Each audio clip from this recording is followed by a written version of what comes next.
with our webinar for today. So again, this is a user group webinar. This is part of a series that we've been doing. We started at the very end of February, continuing on. So more about that here in a second. But if you are dropping in, watching this later, this is part 3 in a series. So you'll see that as we go along. All right. So again, user groups overall, we do this and other activities with the user groups throughout the year, most of the time on a more monthly schedule. But because of the new release, we're doing a series of them here. My name is Diane Loudenbach. And just to get us started, this is one of the ways that you can reach out to my team, which is through the support email address.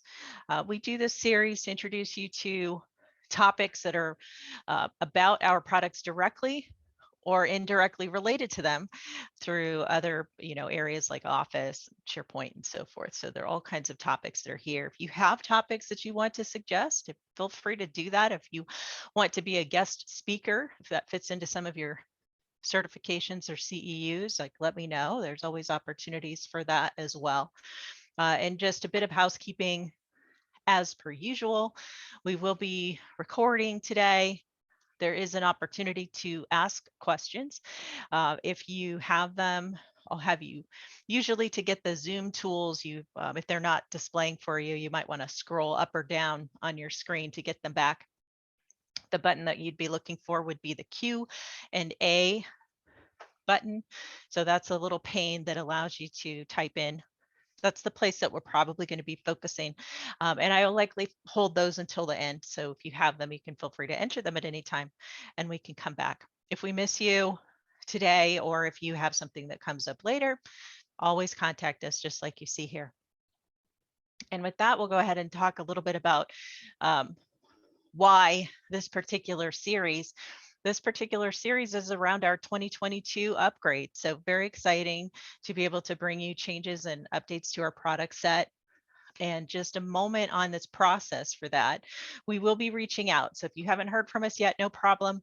That's what we'll be doing, is reaching you out to schedule.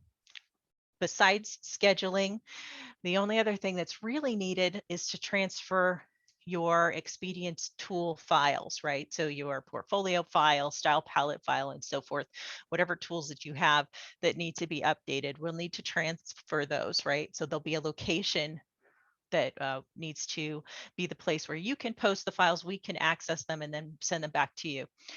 That's the logistical part. That's pretty straightforward usually. You do need to be frozen to changes during that time. You can absolutely continue to use your Expedience tools, okay? But no changes while we have them in hand. And it's usually a 24 to 48 hour period. To that end, depending on where you are in the world, it might be more convenient to leverage time zones. It might be more convenient to leverage weekends, and we're open to all of that. We will also do a double check with you on a few things, keeping up with your Windows and Word versions, who the primary contact is going to be specific to this upgrade, so that we can help manage to that, right? And just check in with you to see if there are any other changes that you're in need of that require our assistance while we have your tools in hand. Most common for that, in case you're thinking of what could that mean, think of your portfolio. The one thing in the portfolio that we have to do, as you all know, is if you want to change the icons on your galleries. So that's a good one. If you have some ideas that you have been meaning to get changed, that would be perfect timing as an example. So that's a little bit about that process. That's what's coming up. And now we can transition over and start to talk again about what's new. This is overall what's new, right? Which is, as we've been talking about, there are new products. There are also updates to existing features, right? Things that worked well before work even better now, as well as some brand new features. This image that you see on the right is from our author portal. So if you haven't checked that out yet, or if you haven't been up there in a while, in conjunction with this webinar series, the materials are being updated there as well. So newer copies of user and author guides, for instance, these various webinars are up there and so forth.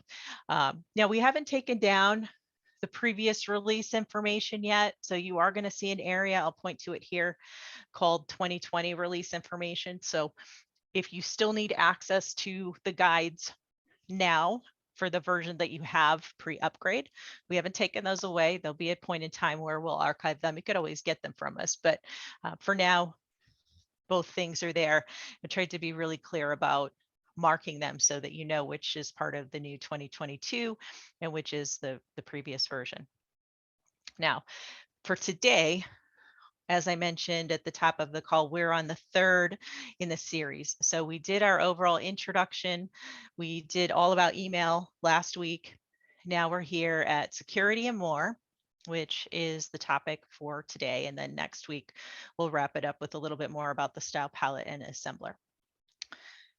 So with that, let's get right into security and more and kind of what sparked this. I don't know, you might have heard in the news, there's been a few things going on over really the past several years, but really high in the news over the last couple of years, a lot of things in cyber, right? Cybersecurity, cyber threats, a lot of elements that are going around in ways that unfortunately some not good players have been trying to infiltrate and can mean doing harm to businesses. So we thought it was only appropriate to also evaluate our tools, right?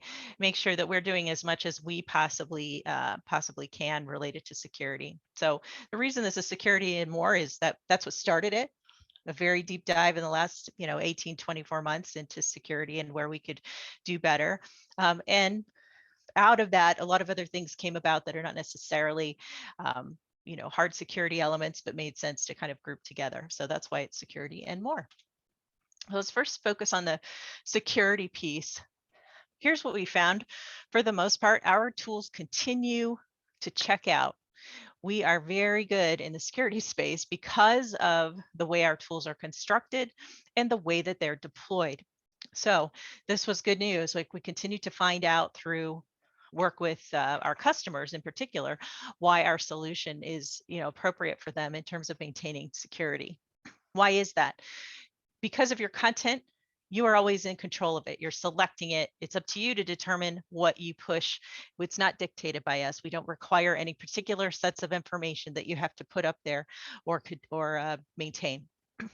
From serving it up, or in this case, the hosting, you're the host, right? It's a file-based system and you control where it goes. You can put it on hosted systems like cloud-based, G Drive, Box, even a hosted SharePoint if you don't have one that's on premise within your company. So it is possible to put the tools up there. You're in control of that. And you can use those other commercial softwares who are managing, and that's their whole job, is to manage hosted, kind of solutions. You can also host it on premise, right? So you could keep it in literally the building. And for certain companies, that's very important that, they have such high levels of security requirements that they're able to do that. So that could mean your own on-premise SharePoint or server, right, in a much more traditional sense, or even directly on an individual computer. So there are lots of ways that you're able to manage that because you have that control, and it's not required for you to upload to a third-party pure play online system. You have that control. Then once it's on one of those systems, permissions apply. That's part of those systems to be able to allow you to determine who has access to which sites or which folders, which subfolders, what is their access. And those permissions and access rights that are part of traditional IT still apply. So there's nothing brand new or special that needs to be invented. You continue to apply the policies that are appropriate at your work, and you have, again, the complete control. So that's the good thing. Most things checked out just fine. So what could go wrong, right? What did we actually find, or what are the things that we thought were worth improving? And there's really one primary thing. And this is what it's about. It's almost a little bit obscure, but when I start to show you some things, I think you'll see how it could possibly happen. We haven't seen a lot of instances of it. Let's put it that way. So I have an example that I can show you, but we haven't seen it a lot. So here's what we started to see. As you are aware, when you load content to Expedience, that content can contain all kinds of things. It can be text on the page, it can be images, it can be tables, um, other types of objects as well. And so those embedded objects became of great interest here, right? When you launch a document, most of you will have settings that are appropriate parts of Office and policy settings within your company that check those documents. There's a constant state of things being checked. Is there anything malicious in this file? That's very common. Now, when you start talking about embedded objects, what you're then doing is you're embedding a file into another file. All right. And so this is where it gets kind of interesting to be thinking about. So we say it's perfectly fine to continue doing that. If you have embedded objects of what I'm going to call regular file types, certainly your image file types, but regular file types like these that you're seeing here, these are going to be fine. And the common theme that you probably notice, whether it's Word, Excel, PowerPoint, is that they all end in X, right? So version of Word 2010 and higher, I think maybe 2007, introduced the X at the end of the extension for the file. So docx, .x, etc. Even PDFs, although remember, those are not going to display. That's going to be the icon only for the PDF. Those are all fine. They are files alone. They are not files with code. Embedded objects that have macros, on the other hand, macro-enabled files. So the common theme here are documents that have an M on the extension. Those are documents or files with code, right? So now you've got file with code embedded into another file, and this becomes a little bit trickier. It is, possible, at times Word is still pretty good. Office is pretty good. Still, Windows Defender in Windows is still pretty good at catching things, but it's a little bit of a possible loophole. So what we've said is, you may have this in a document. We are not going to allow you to upload it to your portfolio. Okay, so that's going to be the stopping point. So still have Word, Excel, PowerPoint, but not with code, especially running in those particular files. That's our macro enabled. So what's going to happen if you try to upload content? You're going to get a message. It'll tell you, hey, we blocked some content. It is not going to let you upload it. You are going to have to stop the process and do something about it. And it will mark it for you, right? So after it gives you the message that says, hey, I found something and you can't go any further, it will mark it for you in your document using a comment, just like the example that I'm showing here. So I'm going to go ahead and show that to you now by going out into Microsoft Word, giving you also a little bit of an understanding of what I have, kind of open. I do have a few files. This is in my file explorer at my disposal. Also in Microsoft Word, I have a few of my Expedience tools up here, including this particular content portfolio. I also have 3 different documents open that we're going to use. So the first one is just a blank document that I happened to open when I launched Word. The other 2 are a couple of Microsoft Word documents, 2 different versions of things, one with content to be blocked and one without, so that we'll be able to play with these features a little bit. So I'm going to start here with this particular sample. This is the sample that has the most in my example for us to take a look at, right? So I have a few different things here, all types of embedded files, if you will. And so I'll just show you some of these examples, and they're all marked. Here's the thing, you'll have a long document. Yours are not going to be marked like mine. And that's kind of the reason for doing this is it's not easy to identify these things just by looking at your Word document, right? Whereas this helps you to do it. So this one is just to start. This is a video, right? It's an embedded video. You see if I hover over, it shows me that it's pointing out to our website, right? So there's actually a URL. So that's click to follow the link. The one down here that says this is an embedded Excel chart, right?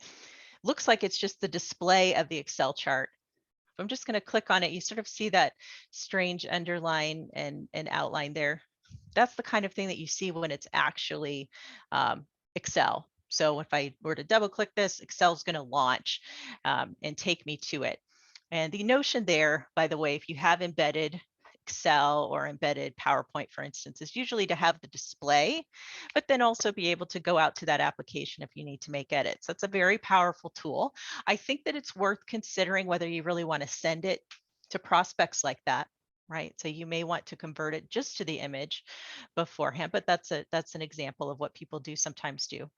This one is also Excel that has been embedded. However, that particular Excel spreadsheet is what we call macro enabled, which means that it has that .xlsm extension. And I'm going to go ahead and just zoom in on this page a little bit because I actually have 3 different examples of it.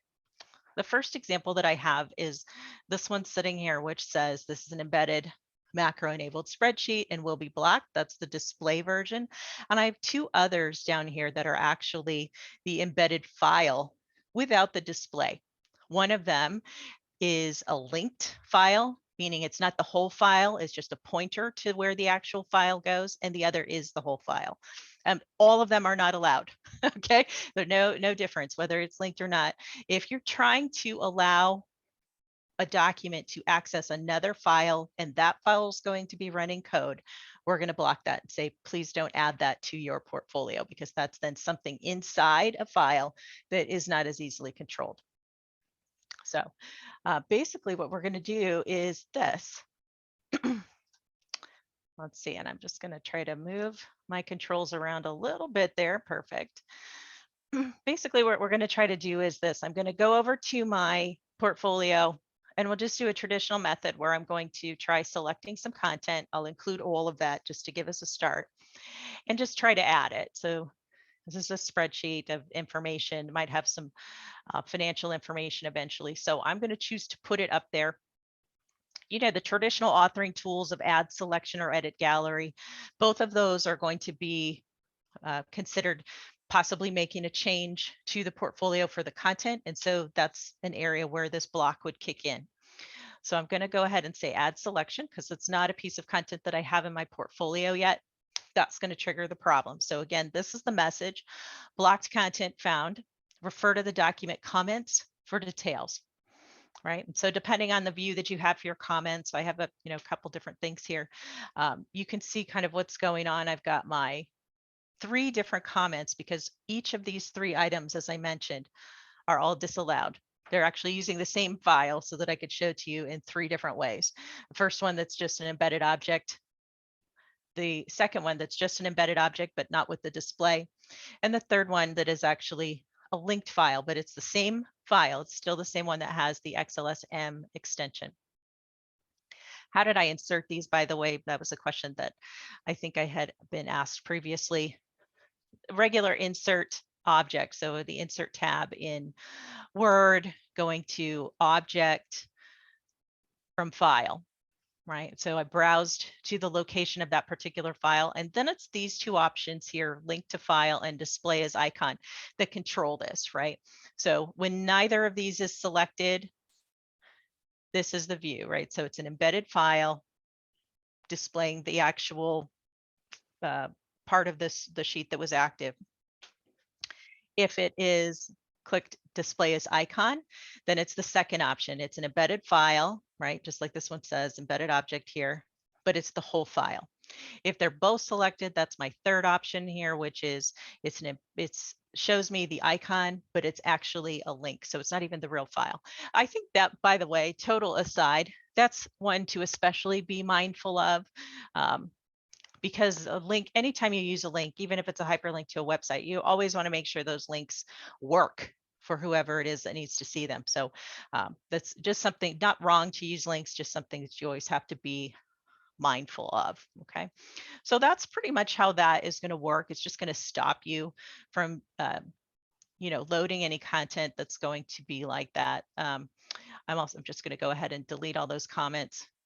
We'll start again. On the first page of my document, I had other content, which was not those types of files. So just to really show that that would be fine. If I selected another piece of content that did not include the blocked content, and I tried to add that selection, no problem. I'm going to be able to proceed, right? So whatever I decide is where this information is going to go.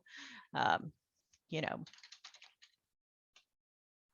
maybe this is a product pricing video, so I go ahead and include that, fill in all my fields and say, okay. So it's not that your whole document is going to be dead in the water for this type of a thing.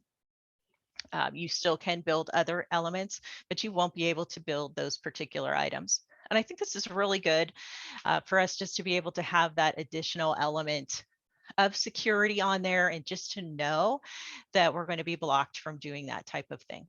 Okay. All right. So let's go back then. Like I said, that's really it. That's the new block. And I would not be surprised if you don't see it at all, right? You actually have to have a very specific case, like we were talking about, where that's going to kick in. And so if you don't have that case, you're not going to encounter that. That's perfectly fine. So let's talk about some of the other things that we did. We investigated a lot of stuff, only ended up on one real change that fits that pure security bill. But we came up with a lot of other things that we thought you might want to know about. So they don't fit that same pure security bill, but they did fit the criteria of, wow, that's not the kind of thing you can just tell by looking at a Word document. Ways to inspect for that information can be really helpful. So this became the idea of what we're calling scan document, right? Scan document is now available under the finishing steps. Remember that finishing steps is a button that's available on the palette, on the portfolio, and on the assembler tabs. So it's everywhere, makes it very easy to get to this information. And it's going to be under a menu option called check document, which was previously there already, just an extra sub item called scan document. And this is what it looks for. It looks for 6 specific things, right? Possible this could get extended over time. It looks for hidden text, right? What's the great thing about looking for hidden text is you kind of don't know it's hidden unless you are looking at it and you happen to see the funny dotted underline. Oftentimes, hidden text is meant to be hidden temporarily. It's pretty rare that I find that people want to send a document with hidden text out to their customers.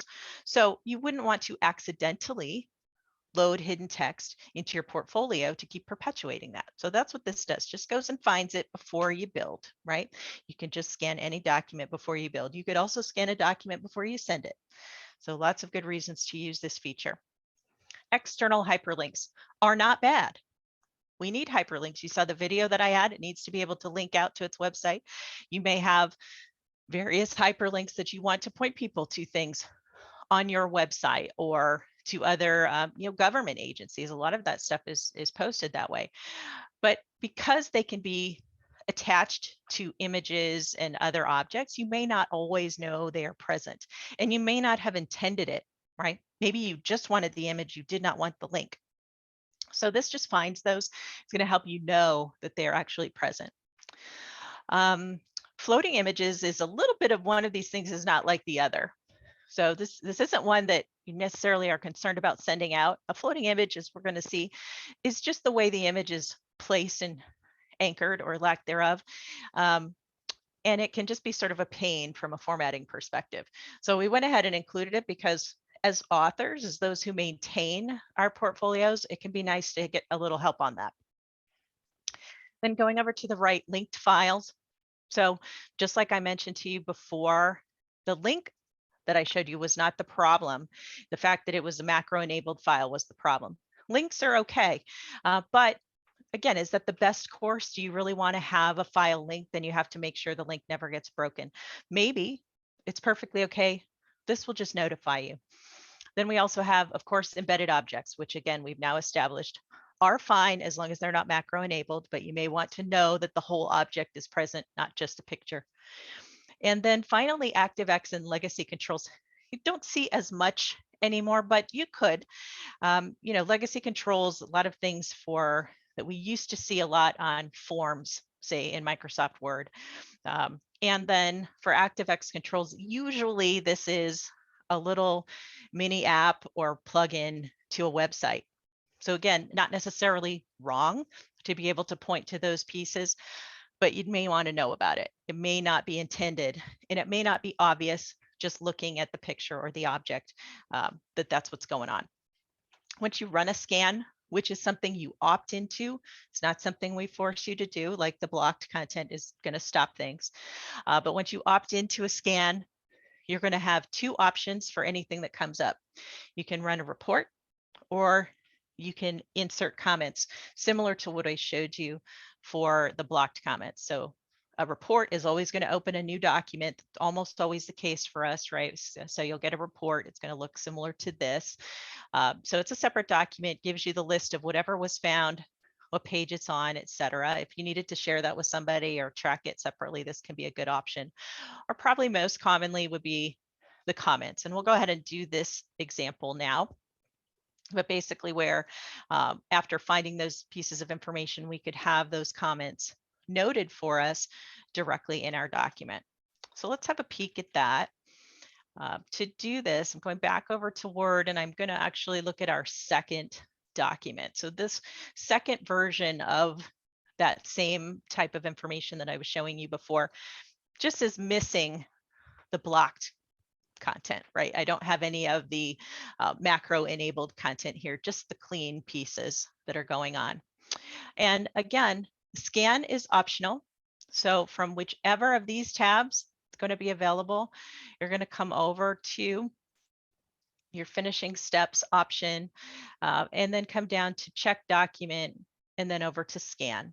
Okay, so this is the new, that's always going to scan the whole document. So all you have to do is have it open. It's that one that I'm looking at. This is the one that is getting scanned. So this is how the scan is going to work. It's to say, this is what I found. External hyperlinks, floating images, embedded objects. This is what I'm looking at. And so again, just to check it out, let's try the insert comments. We'll go ahead and click that option. After it loads the comments and you can see the comment icons in there, it will tell us that it's complete. And now I have my comments pane open to show us. There are actually two comments listed for the first one. The hyperlink, why? Because there's a link pointing to the video that's on our website here, as well as the fact that it's considering this to be a floating image. The one below is an embedded object, but it's a plain embedded object. So it is Excel, but it is not macro enabled. So I may be fine with this. I am not going to get stopped from building either of these pieces of information. The scan is purely to let me know. And if I want to do something about it, that's perfectly fine.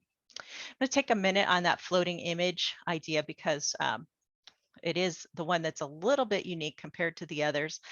And to do this, I'm going to turn on my paragraph marks. So this is definitely a case of one of these things is not like the other. So you can see in the embedded Excel chart down below, this is inserted what we call inline. You see there's a paragraph mark outside of that particular chart. And that chart has been inserted in such a way that it basically is associated to that paragraph. That's how it's going to be locked in and appear on the page, always below the paragraph above it and above the paragraph below it. Fine, that is one method. This one up here has a bunch of paragraph marks underneath it, and this is why it's considered to be floating, right? It's over top of whatever else is going on underneath on the base of the document. If you have issues with images that are floating around, finding themselves in margins and off the page, this might be something to look at. And so this is, we just thought it was nice to be able to catch. We use it ourselves, you know, when we're helping to construct things for customers. It's just a good way to inspect, to help identify those little things that we can fix. And mind it for tables too, because tables can get turned that way and not so great. But if I click on the object, you're going to see then this tool come out for layout options. You could also right click and get to layout options. That'd be fine. When I go to this, this shows me the quick picture of the layout options that are available. So you see inline with text, which again is what this one is doing down here. That is one method. If you need an object to wrap, that is, you want the text to wrap around it, almost always in a context of a regular document, we would prefer you use this one, which is square. This is going to prevent this floating business from going around. It will still be anchored to a paragraph like it is here, but other text will wrap around it. This image is big enough that I would be inclined to, go with the inline. I do want to have it be more of a top and bottom look. That is, also rather here an option, top and bottom, but I think it's more stable. If you want top and bottom in a regular document, use inline, and only for the cases where you need the text to wrap around one or both sides should you use the square option. So that would get rid of it, and we would no longer see that floating image option. Okay, so that's the way this particular thing is going to work. I am just going to switch back over to the file that has the macro embedded information. I removed the comments that we had in there before, right? So we could try this again. And I'm going to do the scan on this document, right? So let's go ahead and choose that. Again, finishing steps, check document, go down to the scan. And it's here, it says blocked content found. So the reason why I raised this is if that blocked content is somewhere, it is going to stop the process. So it stops us from loading it to the portfolio. It also disrupts the scan, right? So we would need to remove that information in order to continue to scan the rest of this file for the other elements. So it is that much of a showstopper. All right. So with that, by way of transition, and we're getting very close to question time if you have them. These are the pro tips for both the scan and the blocked content. That blocked content is looking specifically for macro enabled files, right? Embedded objects are fine as long as they don't also have their own code running. That's the issue. So that M on the end of the extension is what we care about. It will display as comments only, right? So not the report option, that's only for the scan, right? Comments only. And by the way, I showed you one method, but it does actually affect all content upload methods, right? I showed you add selection. Right next door to that would be edit gallery. So if I were trying to replace content that is in an existing record, if it has something that needs to be blocked, that's a no-go, not going to allow it. Even more important, if you are updating from reports, right? Updating from reports could mean you're updating across multiple records. So very important that we are also checking those so that if there are any areas that are blocked, we're going to stop that operation also. So you're always going to be notified, just the same as we've talked about, where the problem is so that you can fix it and then continue on with any other updates that you're doing. But that is an absolute showstopper. Whereas the scan results, the blocked content is still a showstopper, but otherwise it's really more about you opting in. You choose to run the scan, you choose which documents to run it on. Like I said, certainly before you build, that's a nice option if you like. You could also choose to run it on a document that you've been working on that you're planning to send, right? Good way to check to see if there are any of those little items in there. And you have the option whether you want to do a report or comments that are in line, okay? So that's what we have for today for security and more. As I said, these are the various methods that you can use to contact us, which we hope you will. Like I said, we'll hold on for a little bit just to see if there are some questions, but otherwise, author portal, lots of information being updated there. Email, whether it's to one of us directly or to the support email address. And then of course, our blog and other things on our website too. I think I mentioned in one of the other sessions. We've redone a lot of things. I know it's popular these days to redo websites, right? But there are actually quite a lot of videos out there. And if you haven't checked it out in a while, I think it's a good stop. All right. Well, with that, then I guess I'm going to call it for today. We do have one more in this particular series, another webinar that we're going to be doing next week. Otherwise, again, thank you so much for being with us today, and I hope you enjoy the remainder of your week. Take care.